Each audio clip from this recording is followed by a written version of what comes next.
welcome to the Minds on a Mission podcast, the podcast where we explore the journeys that challenge us, change us, and chart the best course for our best selves. You can find us on Facebook, Instagram, X, YouTube, Spotify, Apple Podcasts, Amazon Music / Audible, iHeartRadio, Spreaker, Deezer, Podbean, Buzzsprout. Long list, I know. I'm your host, Samantha Bailey, an entrepreneur and content creator. And today's wonderful guest, I have Juliette Alemany. I hope I'm saying that right. Say hi, everybody. I know you guys can't actually do that, but just virtually say hi. So I wanted to ask you how your day was today. Well, hi Samantha. So first of all, I'm based in Thailand, so my day has been very short today. I just woke up recently. But yeah, I'm fresh and full of energy. I'm really glad to be able to speak about leadership topics. It's something that really matters to me. So I'm really excited about today. Yes, I am excited as well.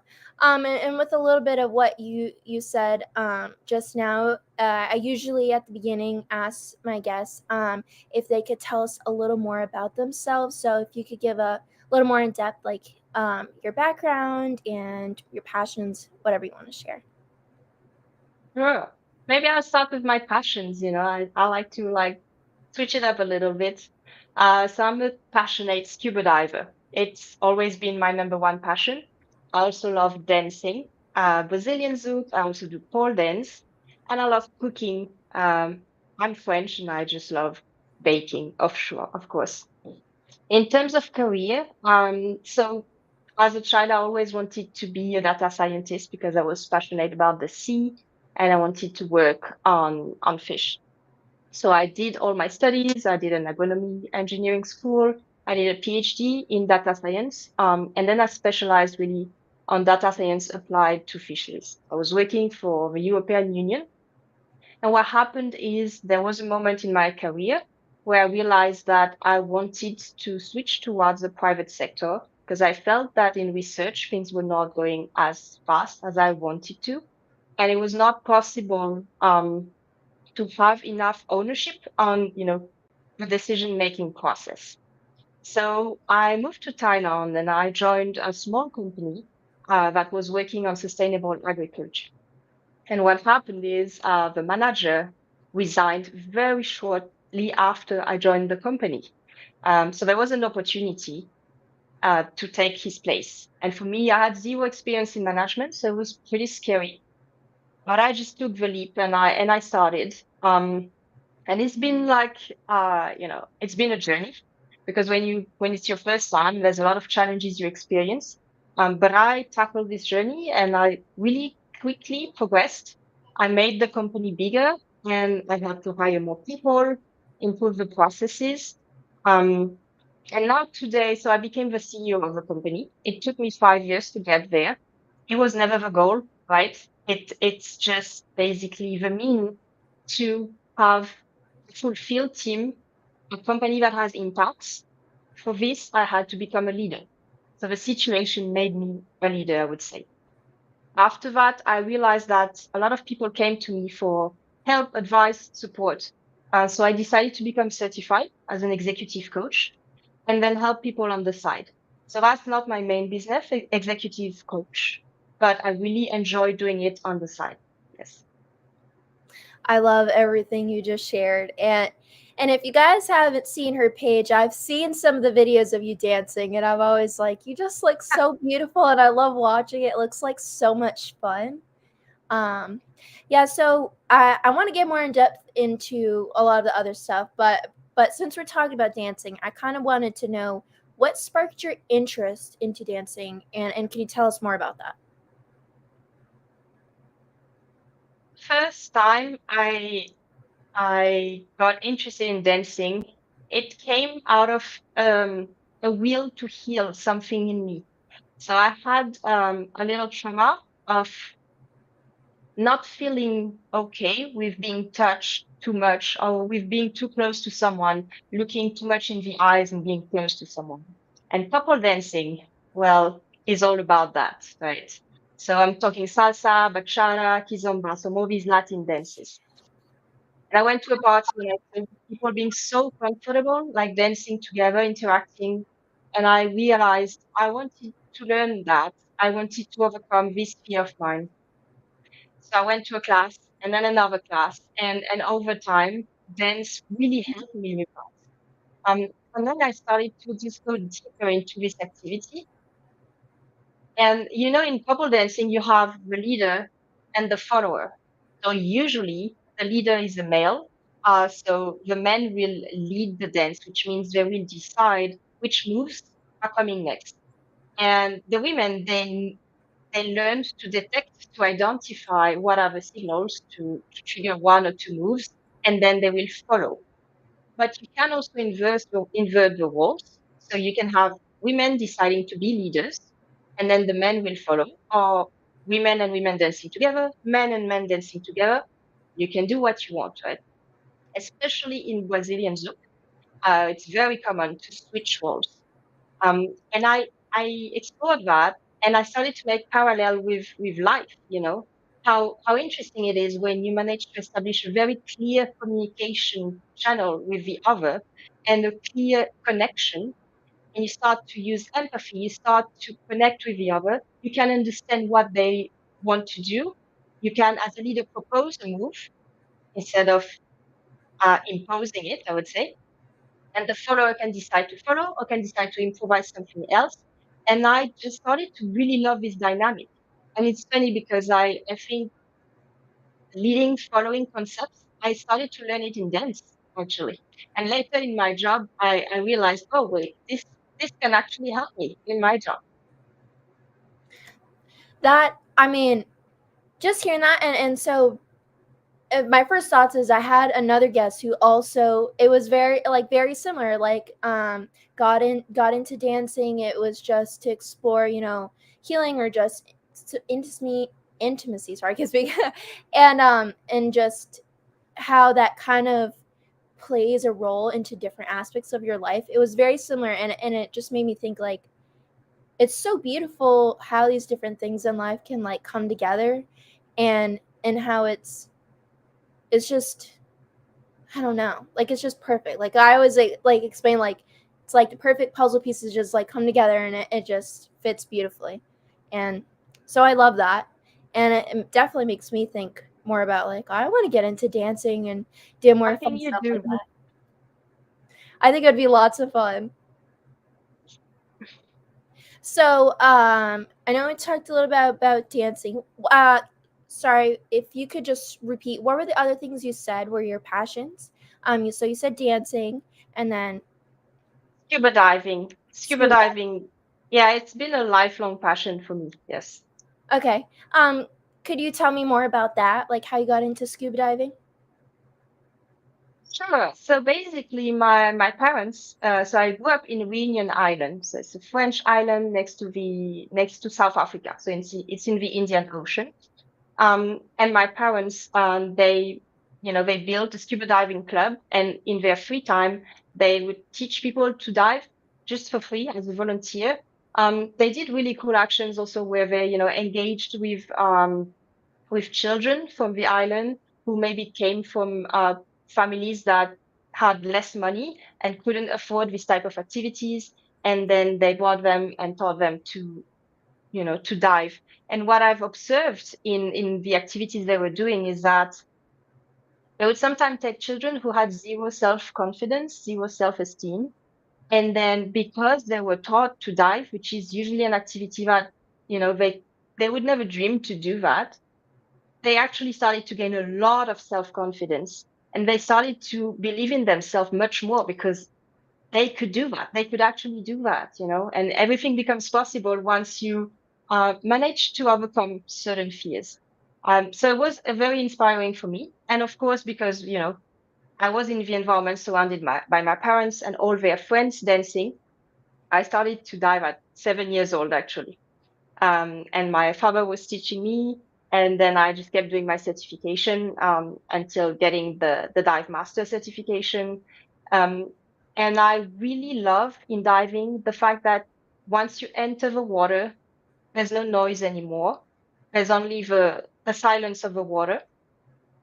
And your body becomes weightless because you're carried by the water and nothing else matter anymore.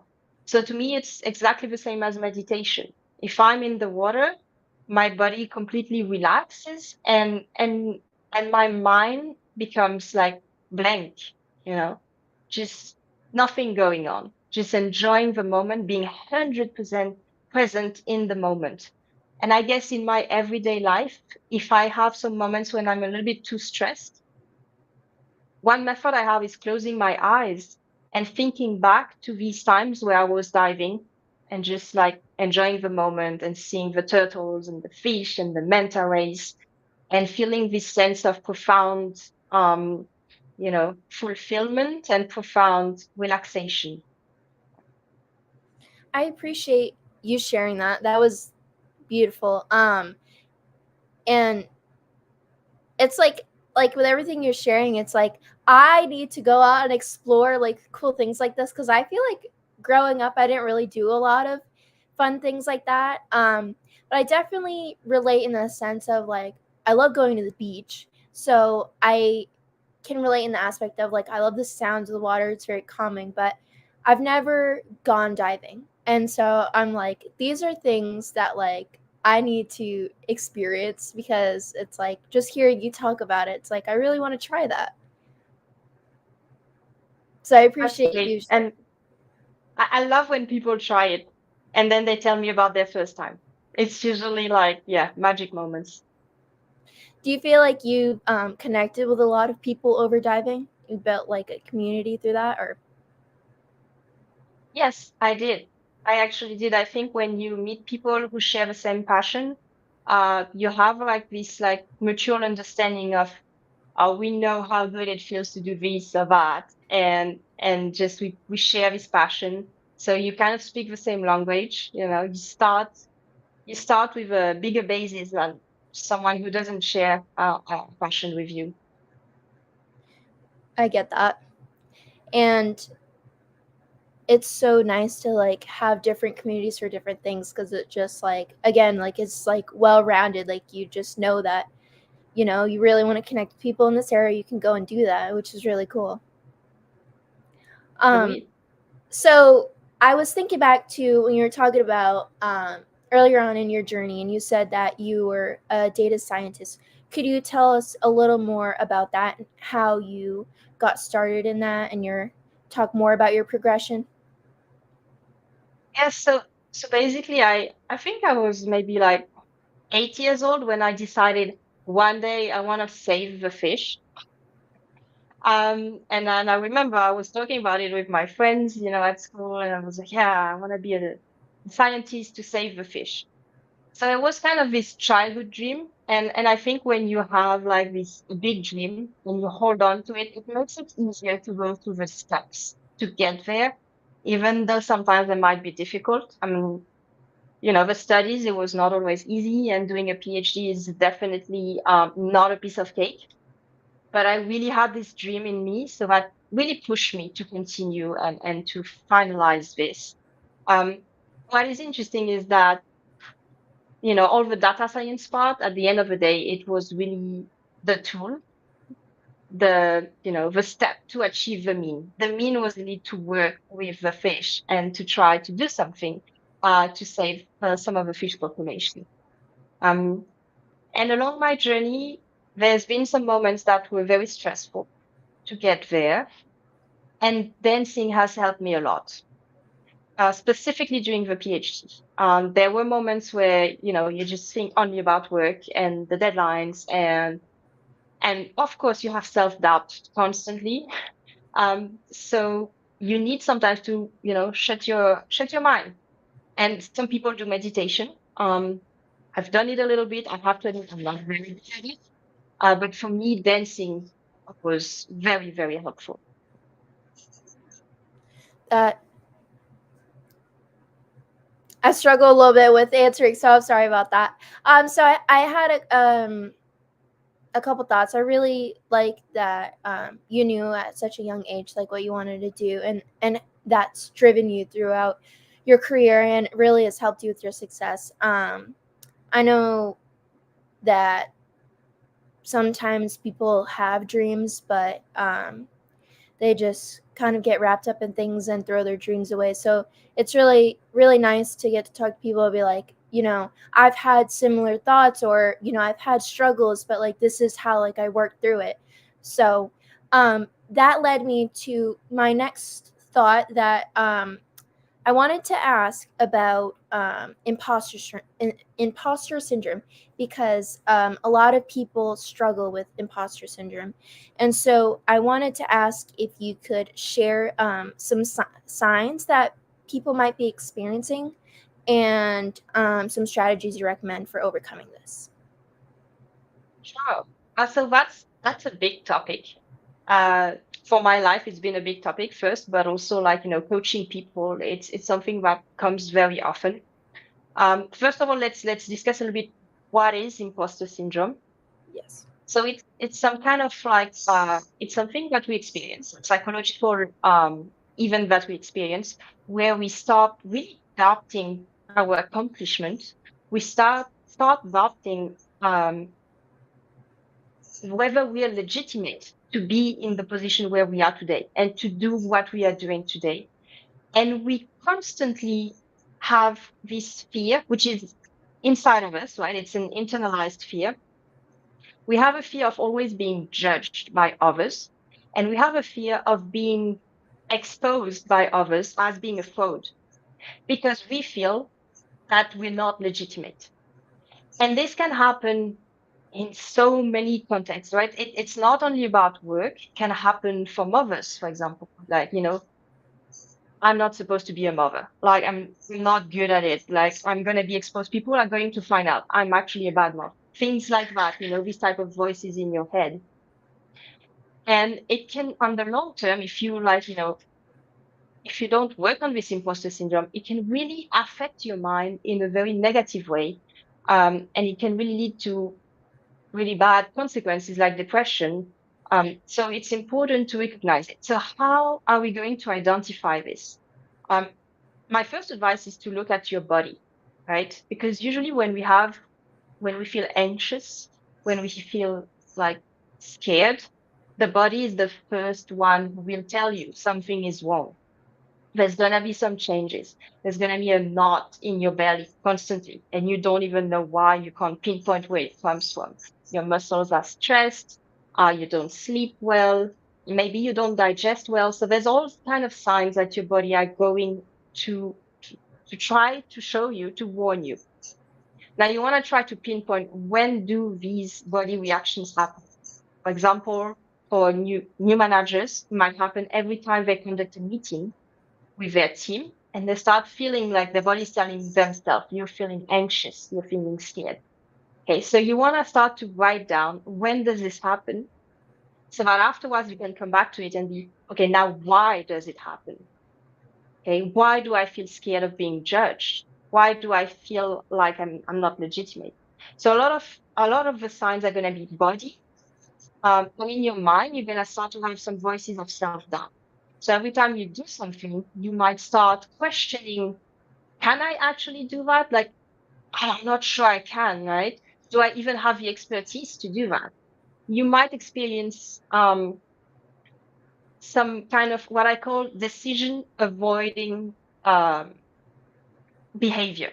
So that means that, you're in a position where you're supposed to make decisions and you're starting to delay them. You're starting to just like do something else, postpone the decision making process, and it can have very bad consequences. Yet you don't know why you can't make the decisions. And this happens often because when we have the imposter syndrome, we are scared that we're going to make the wrong decision because we don't believe we can make the right decision, right? You might start feeling scared also to take on new actions because you feel your fear that you're gonna fail. And you might start also saying things like, "Oh, but this success wasn't thanks to me. It's just the environment." So you start picking outside elements to justify the success instead of taking ownership and being like, "Yeah, because I did that, this succeeded." Okay, so there's a lot of other symptoms. I don't want to go on and on, but these are, I would say, the main ones that you can start to identify. Now, the second part of your question was like, how do we overcome that? Well, first of all, let's acknowledge that most people will experience the imposter syndrome many times in their life. And let's acknowledge that it's normal. There's nothing wrong about you. We all go through it. And sometimes you might conquer it and then you enter in a new role, a new position, and it comes again. And that's fine. That's okay. It's not like a terrible thing. Now, what you want to do is learn how to overcome it again and again and again, and it becomes easier. So it comes and then you know what to do. So, first of all, you want to acknowledge it. I see too many people who experience the imposter syndrome. And when you try to open the door, they're like, not at all. I'm 100% confident. I don't have this. And when you refuse to acknowledge it, then of course the process of overcoming is just much longer. So you want to acknowledge it. And as I mentioned before, you want to journal a little bit to understand where it comes stronger in which situations. Then you want to talk about it. So that's where it's very handy to have a mentor, a coach, or even like colleagues, right, who are close to you and who are non-judgmental. So share your feelings, share why you feel this way. Um, and most of the time, even someone who's not a coach, I bet they can help you because most of the time they will look at you and be like, but you actually succeeded very good at this. You were doing amazing at this. And just this is helpful because you're like, wait, I am telling myself a different story than what other people see about me. There's a gap. How do I bridge this gap? Right? Um, Another thing you want to do is kind of like rephrase everything you're saying. So if you have in your mind some moments and you want to be aware of it, you hear yourself telling yourself, I'm not good enough, I'm not good at this, I'm not rephrase it. It's like I don't know yet how to do this exactly. And that's okay. But I'm good at learning, right? And you can help yourself by starting to journaling also about the moments in your life when you were in situations where you didn't know exactly what to do. You didn't have the expertise, but you actually managed to learn fast enough to be good at it. And I'm sure if you look at all your life, you're going to have so many examples of that. So what this is teaching you is that maybe your new position, maybe you don't have all the expertise you need for this. But if you look at your life experiences, you can see that every time you were in a situations where you didn't have the expertise, you managed to overcome this and learned. So you know how to learn. That's all you need. You just need to know how to learn, adapt. And one last thing, just be honest. Not only about with yourself, but be honest with others. Like I know for me, in my career when I had new jobs and new positions, it was important to me to communicate with my team. I'm not sure exactly if this is the right way to do it. I'm going to try this. Are you okay to follow me? Right? You're proposing. Are you okay to follow me? Yes. Okay. Let's try this together. And let's reassess if it wasn't the best way, then maybe we try something else. And this honesty will not only make other people trust you more, it will also make your imposter syndrome go a notch like lower because now you're not trying to pretend to be someone you're not. You're just being honest, right? You're like, hey, I got this job, I got this position, don't know exactly what to do, but I can promise I'm going to do my best to learn fast and to lead you. That's it. Hope that helps. Yes. Juliet, that was very well said. And I feel like I know a lot of people are going to really appreciate that segment, especially because, like you said, that is something that everybody goes through multiple times throughout their life. And so, I mean, just a lot of things you were saying real quick, and it's like, yes, I definitely remember moments of feeling that. And especially, too, with you talking about, like, if you're in a new position, I just started a new position somewhere.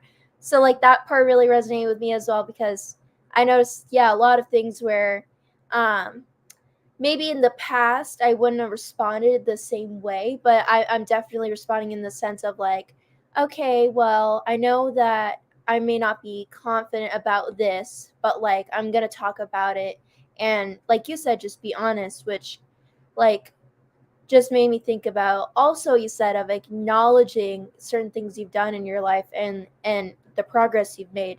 So I really appreciated everything that you just shared, and so it made me think, were there any specific moments in your life that you really remembered having imposter syndrome, and what certain techniques that you just explained that you applied specifically? Oof, there's so many. Right. Just I mean, hard, like hard to pick. major ones, yeah, that you're maybe you could think of. Yeah. I guess, I guess over time it became easier. So every time I felt it, it didn't feel like a big deal because I knew how to handle it. So I would say that the the hardest one were in my when I was younger because Right. I didn't really have the tools yet. So I would say maybe as a data scientist, like I think when I just got the title PhD, and I mean, some people make a big deal out of it. I don't know, and they're like, "Oh, you're a doctor." And then I started to feel scared. I was like, "Oh, what does that even mean? Does that mean that I'm supposed to know everything? Does that mean that I'm supposed to be an expert? And like, if they ask a question and I don't know the answer, am I like ridiculous?" I started to have these thoughts in my mind, um, which, when I think about it, is so funny because I mean, being a scientist doesn't mean you know everything. It just means the topic on which you did your research, but you're not going to know anything about something that has nothing to do with your research. Um, so that was a big challenge for me. And well, to be honest, the one person that helped me a lot is my career coach. Because she's the one who, did sessions with me, and she's the one who really gave me the tools to understand what was going on and to understand that my life didn't have to be this way all the time and to be like, no, I'm not supposed to have this title and I don't want to be judged for having a PhD or whatever. So she really helped me to like use certain tools to just endorse it and be like, this is what I did, just own it, be proud of it, but don't brag about it neither. Just like, that's just one part of your life, that's it. And it doesn't mean you need to know everything, it doesn't mean you're an expert on everything. It just means you have developed certain skills on a specific research area. Maybe it will help you on some other things in your life, maybe not, and that's okay. Yeah. I understand that. And then it's great to have people like that, like you said, your mentor in your life to help you with things like that in your life. So it made me think, you do coaching. So I wanted to ask, as a mentor to women aiming for executive roles, what challenges do you think are most pressing for women in leadership today, and how can they be addressed? Okay, so when I think about leadership for women, well, first of all, maybe it's important to say that it's not going to be the same challenges depending on the industry. So what I have observed is there are some industries, I'm going to name it finance, where it can be very challenging for women to identify male role models because there's more men who are positioned as leaders. Um, yeah, you have a few industries like that where for a woman who just starting her career, it's just hard to imagine she could become a manager and executive because she doesn't see many women in these positions. So it's just even hard to envision this as a possible world. And I think it's already hard to like step up in your career and like access leadership roles. It's hard. So if you don't have a facilitating environment, it makes it even harder, I would say. Um, So that's one first thing. And that's why I really believe that it's important that we have more and more women who join the boat, who embark on this journey, and who start to come into leadership roles, leadership positions, so they can become an inspiring example for other women. I think a second challenge I've observed is that sometimes when women become leaders, they try to mimic how a man would lead.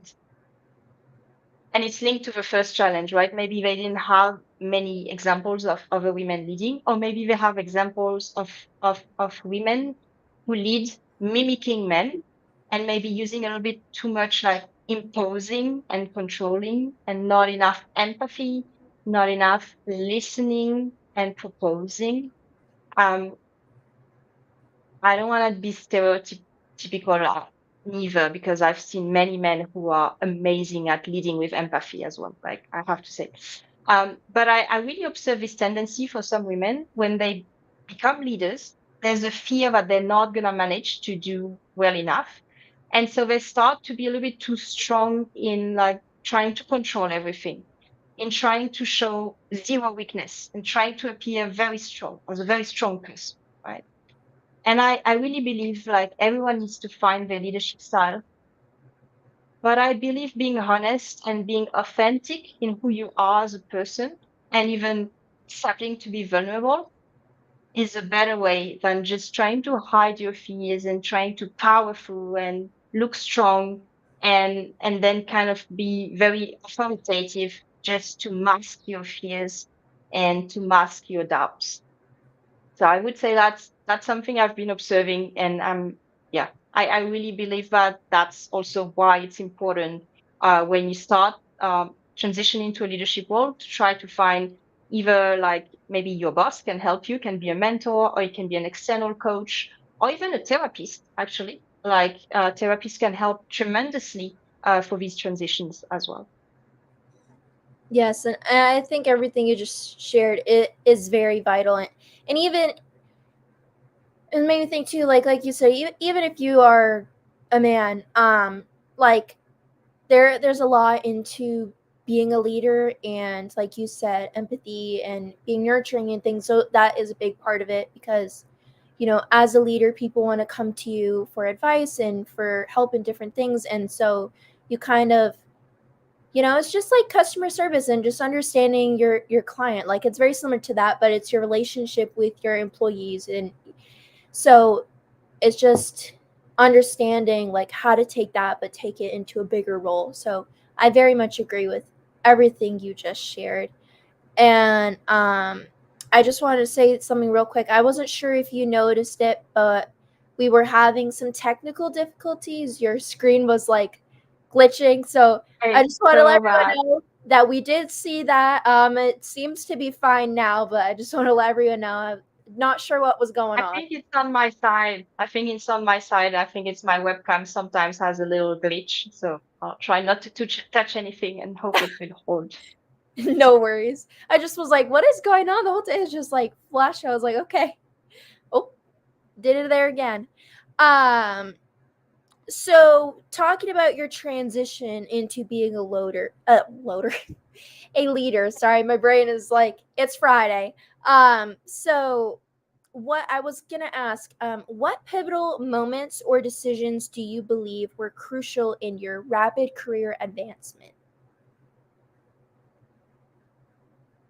I'd say there was one moment where I had to make a very big decision, and it was kind of the type of decision where it would have changed a lot of things going one direction or the other.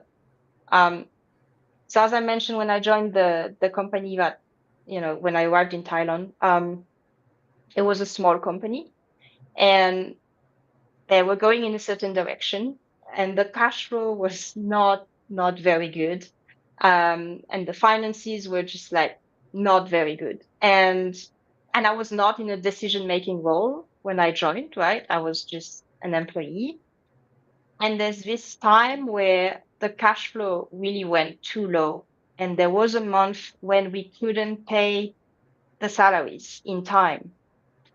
um, And when this happened, well, first of all, psychologically, it was very hard because I could see everyone in the team like feeling really down and really unsure what's going on. Like, do we still have a future? You have this fear, like maybe the company is just, that's it, it's just gonna close, which honestly I think could have happened. And I had a choice to make. Like, with my studies and my experiences, I could just leave the company and go somewhere else, and just find another job, and that's it. Or I could stay and assess what was possible for me to do. Because it's interesting how sometimes we think we don't have control over many things, but we have more control than we think. We have more room for action than we think, if we really analyze deeper and if we're able to communicate also. So I decided to stay. And I decided that if I stay, then I have to do something. I cannot just like stay and wait. So I started to analyze the data and I started to do much more than what was in my job description. I started to try to understand where the money was going, what was going on, why was things not optimized, was there something I could do to help? And then I also talked with other team members. And one of them, actually, he was an intern. He told me, oh, there's some money that's going there. And I think maybe it's not a very good idea. So I listened to him and he really helped me to identify the problem. And then I went to, the founders of the company.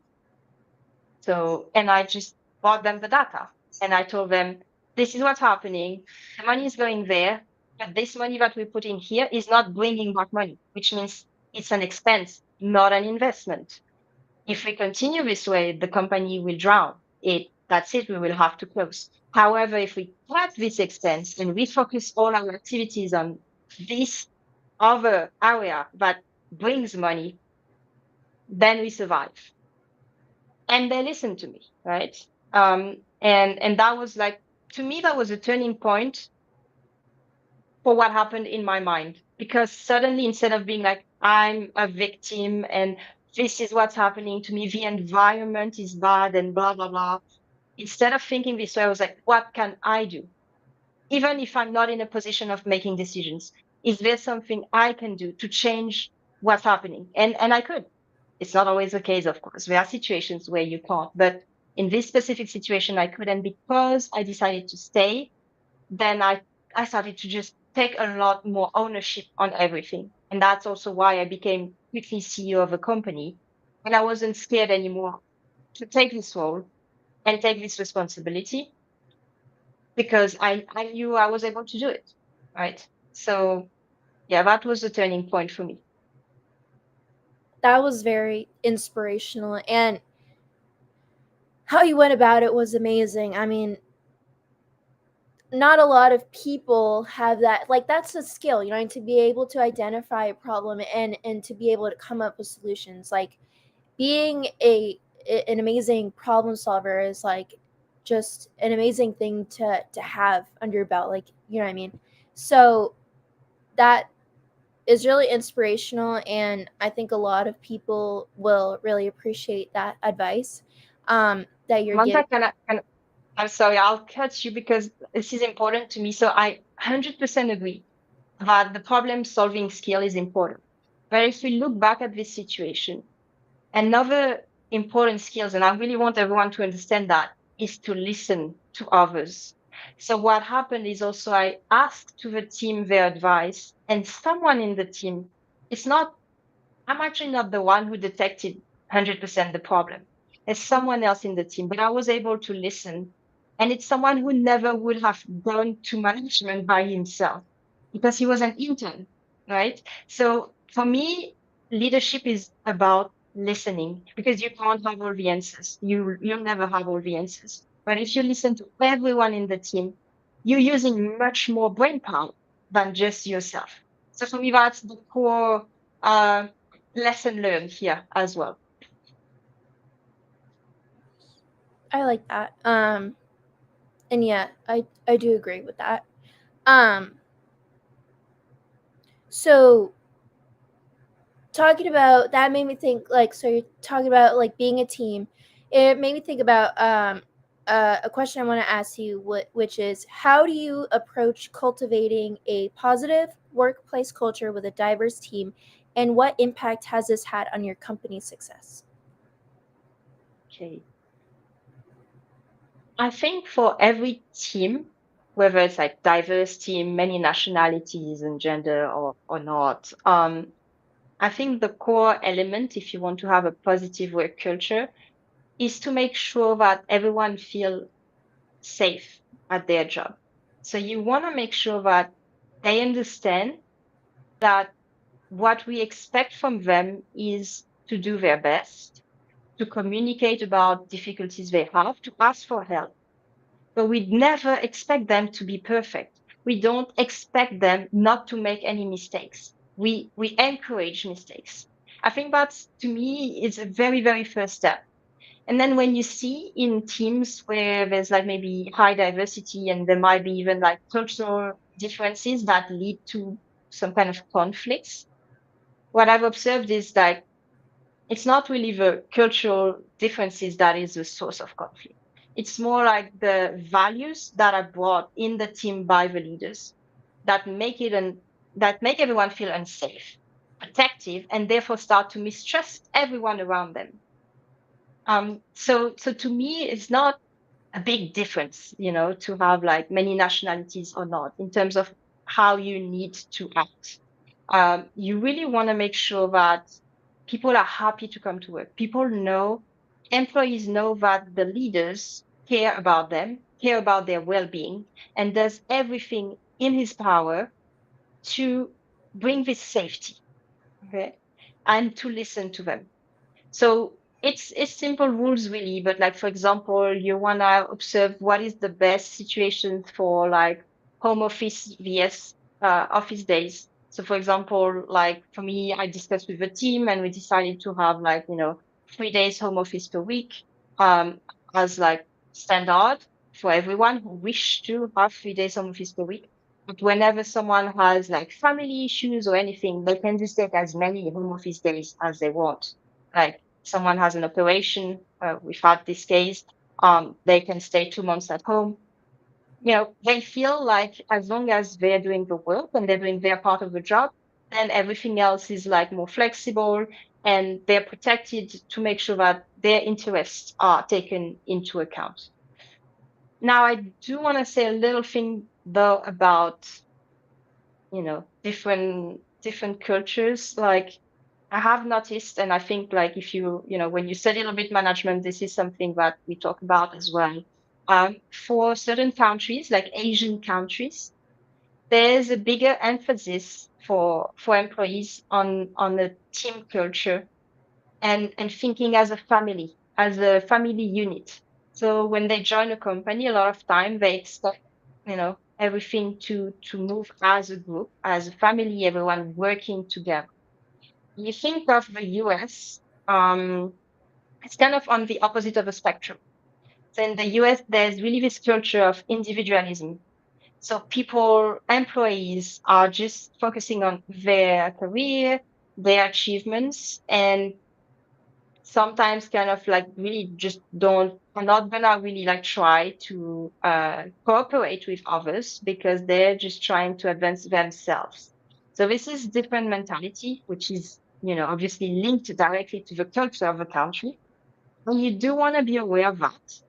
You don't want to make boxes, right? Because maybe you'll have like someone from the US who's a total team player and someone from like an Asian countries who's like very individual centered. Of course, you don't want to keep the boxes fixed, but it's still good to have this background knowledge and adjust a little bit so that you can put the right people on the right tasks. Um, and my method is just to ask employees, like, what are the tasks that you enjoy doing? What are the tasks that you're good at? And then we start to make a matrix. Okay, I'm good at this and I enjoy this. I'm good at this, but I don't enjoy doing it. I'm not good at this, but I would love to become good at it because I would enjoy it. Bam. And we do this matrix, and then slowly we redefine together sometimes the job description to adjust a little bit more. And again, that's the skill of listening. You want to listen to what is important for the employees so that you adjust their position and their work better. This will benefit the whole company. I I like that a lot, and that's something with like my new position that like with a lot of what you said, like I very much am excited about it, and it's because of that fact, like you said, where it's like a family, and it's very different than anything I've ever done previously because, like you said, it was very much like more like they didn't really it didn't feel like they really cared about me or like in my growth, and there wasn't really much room for growth there. So like with my new position, it's very much like what you said, where it's a family and they want to figure out ways to figure out like, okay, so this, like you said, like this is what you're good at or this is what you like this here is how we can help you, and they provide me with like all the resources and stuff. So very much thinking about that, it's like people are way more excited to work for you when they have that type of environment, because it doesn't feel like, oh, I'm going to work. It's like, oh, I'm going to work, and like it's exciting. You get to, be around this people that you consider your family, and it just share the same values. It's very amazing. So I appreciate you going more in depth about that. So I wanted to ask if there were any specific topics that you wanted to talk about, because I know you said there's specific things that you like to share. So I wanted to ask you that. Well, I have one topic that I really enjoy talking about.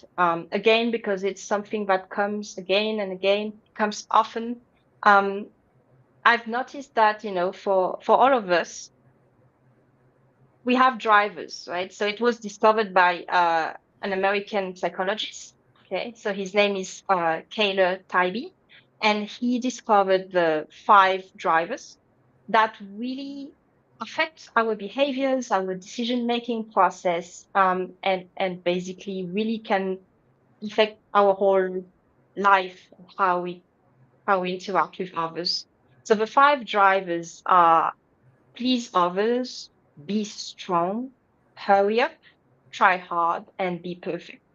And I'm not gonna enter into all of them because it would take a lot of time. But I would like to talk just a little bit about the two main one that I've noticed really impact people in their career and their life, um, and they go hand in hand. So, and these are also the ones I had, and I'm still working on it. So they're important to me. So there's the be perfect, and there's the please others. Okay, so we'll hear people pleaser, perfectionist. So these are words that are associated with a strong driver on this area. So maybe I'll start with the be perfect driver. So when this driver is tuned very high, how it's going to impact your career? Well, first of all, at the beginning of your career, it might have a positive impact because you're going to be more detail oriented. You're going to have a high standard for yourself, which helps a lot for studies, and which helps a lot for people to, really believe in yourself, trust you, because they know they can rely on you to do a good job. So it helps you. However, as you continue your career and you enter the real world outside of the studies, the be perfect driver can actually be a huge challenge to career progression, because you are starting to, have deadlines that you need to respect. And sometimes you need to handle a report that's not perfect, but just you have to handle it in time. And what happens in your mind is that I cannot give something that's not perfect. So you're like delaying, and you might miss a deadline. Or you might not miss it, but then like not sleep at all for 3 nights, and that's just not good for your mental health, and then it escalates and you have other issues at work, right? um, this be perfect driver can also have a big impact on the decision making process. So think about it. If you always want to do things perfectly, The moment you have to make a decision, there's 1,000 questions that pop in your mind, and you're like, but what if, what if, what if? And is this the best decision or not? And if you're not sure that it is the best decision, you're just not going to make any decision. So we go again in this loop of decision freeze, and you cannot become a leader if you're not able to make quick decisions. In leadership, you just every day you make like 20 decisions every day. You have to be quick. You have to be quick. You cannot constantly have all the information. You do with the best you have. You do with the knowledge you have, and then you see what happens. It was a mistake. Okay, next time I do a different decision, and that's okay. Now, the people pleaser trigger, it goes along with the be perfect driver a lot of times. So a lot of time people have both goes together. So people pleaser means like it's very hard to say no when people ask you something.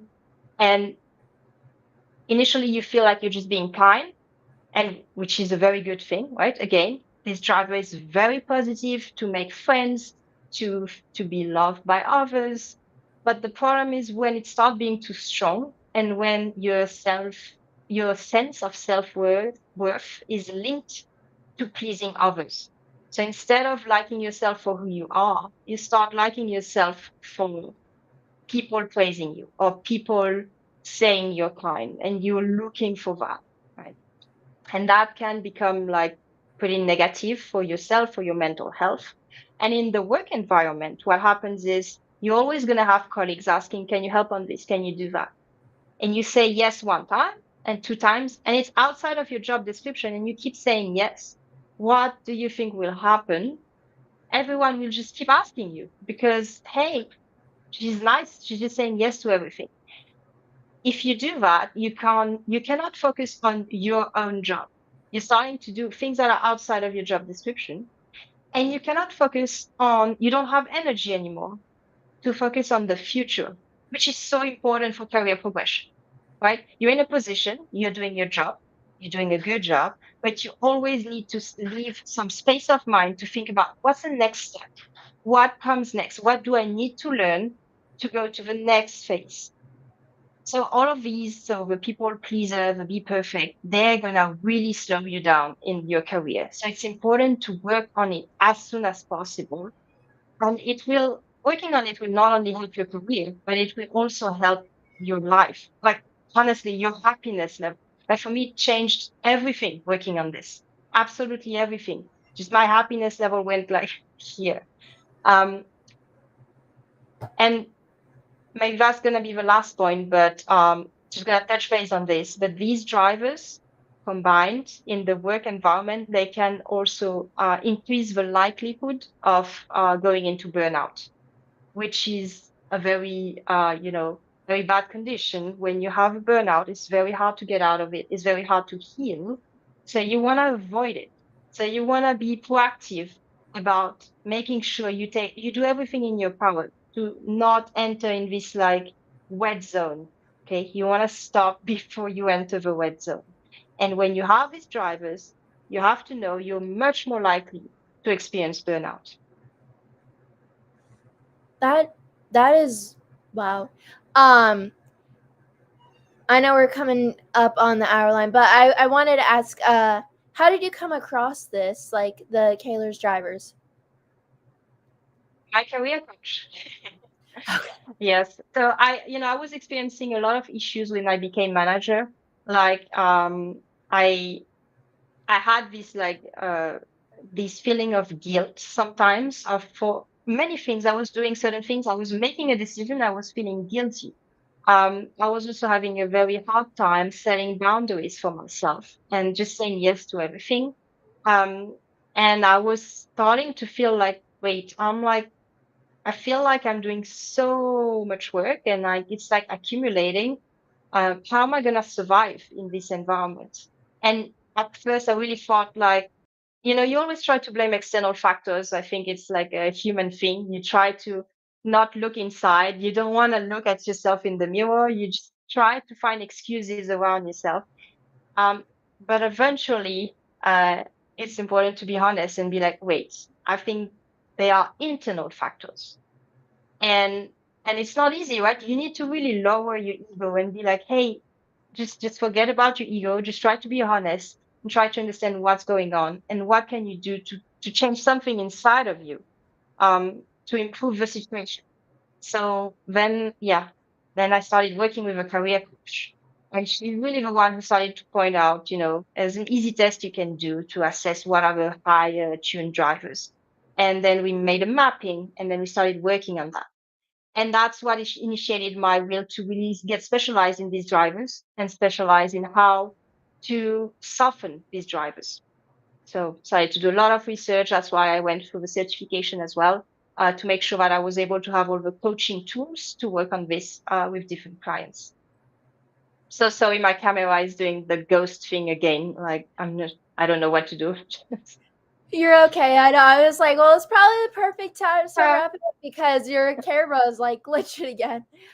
Um, so I appreciate everything that you have shared today, and I definitely think there's a lot of things that I want to look into now after we get off this, like the careless drivers and where's the nearest place I could go scuba diving and dancing because I'm very interested. So I wanted to ask one of my last things is where people could find you. Just so if someone wanted to come in contact with you, they'll know exactly what they can do. okay, so I'd say the easiest thing is just to go on my website. So it's called ladylead.com. So you just write lady and then the middle slash and lead.com. And then you will find all my contact information there. And you can contact me. You have my Instagram, you have the Facebook page, and also the email to reach out to me easily. Awesome. And I will have that linked with this video and on everything so people can find that. And as for where you guys can find this podcast, I know I did mention that earlier in the video, but just in case you missed that, you can find the Minds on a Mission podcast on almost anything: Facebook, Instagram, X. I think no, I don't think we have a TikTok yet. YouTube, Apple Podcasts, Spotify, Spreaker, iHeartRadio. Like I said, there's a lot on there, but you can pretty much find me anywhere. And I wanted to mention this because I haven't mentioned this before, but along in each thing, if you are looking at an episode or listening to an episode, I do have links if you guys want to apply to be a guest, or if you're a viewer and you want to leave feedback. I also have a guest or a viewer feedback survey.